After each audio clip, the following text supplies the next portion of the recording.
Yep. Yeah. Okay. Okay. Every afternoon, after school, children used to go into the giant's garden and used to play in the giant's garden. And this was known as a bit of a secret garden. In this garden, there were 12 beautiful trees. And on the trees, they had golden peaches hanging down. And the birds used to sing so beautifully that sometimes the children used to stop playing and just listen to the sound of the birds' music because it was so nice. And they would play there for a long time and then go home. And this used to happen day after day after day because the giant was on holidays. The giant was visiting his friend, the Cornish ogre. One day, the giant came back from holidays. He had been visiting the ogre for 7 years. And when he came, the selfish giant, exactly, he was very selfish. When he came back, he saw children playing in his garden. He was not very happy. The hair all over his body started standing on edge. And he came out and he roared at the children, "Get out of my garden! Nobody plays in my garden except for me. It's my garden." So the children, they were so scared, they ran away. And then, as soon as the children left, all the flowers started to die. They put their heads down, they went to sleep. All the birds flew away, and summer vanished. All of a sudden it became winter. There were no flowers, there were no birds, and the trees began to wither up. Inside came frost. He came on and left a big icy patch all over it. He called his friend Snow to come over and covered all the garden in this white sheet of snow. They called for their friend the Wind. The wind came on, rattled all over the roof and the tiles, down the chimney, broke a lot of the tiles on the roof, and they were having a good old party. And the giant was up in his bedroom, looking out the window, thinking, when will summer come back? When will spring come? And all over the village, spring came to every other house, every other garden. The birds came, the flowers came, but it never came to the giant's garden because he was so selfish. It never came back. What do you think is going to happen next? So, this happened for years. I have some rain to say. So you know what happens next. For years and years and years, spring and summer never came back. And the giant got very sad.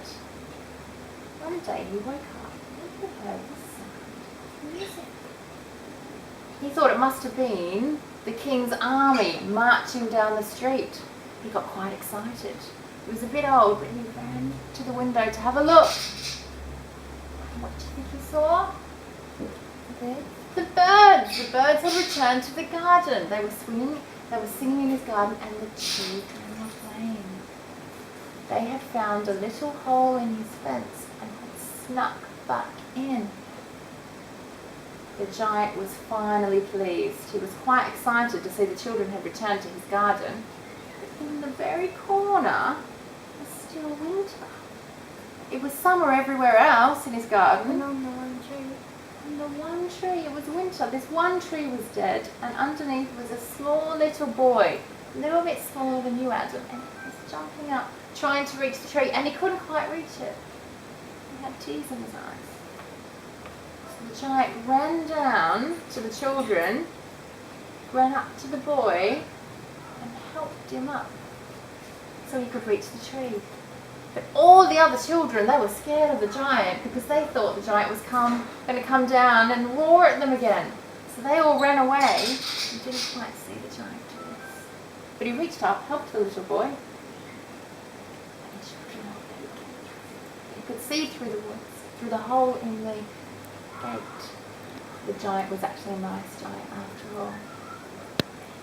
And so the children came back in the days and they played in the garden, and the giant played with the garden as well. And he wasn't so selfish after that, but that little boy didn't come back. And the giant said, "Where is that little boy? Where is that little boy that used to come and the one that I helped?" And they said, "We don't know that little boy." doesn't play around here. And the giant got older and older until he couldn't really play with the children. He had a bit of a walking stick and he'd just sit there and watch the children play in the garden. And this happened for quite a long time. And then one day the giant looked up, got out of bed, out of his window, and he saw that boy. So he was still quite old, but he ran down to that boy, ran down into the garden.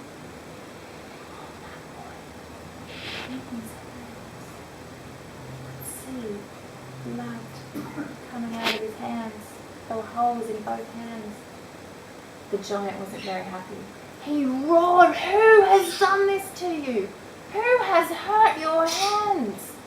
Tell me and I will kill them."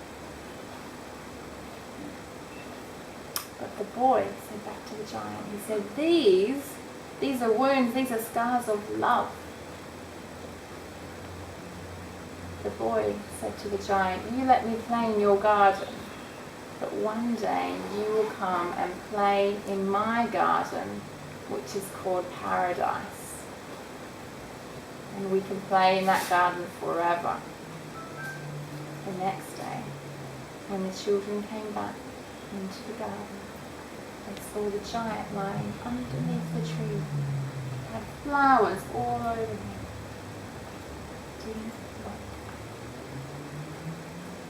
Do you know who that boy was? Do you know who the boy was in the story? I forgot. Who do you think he could be?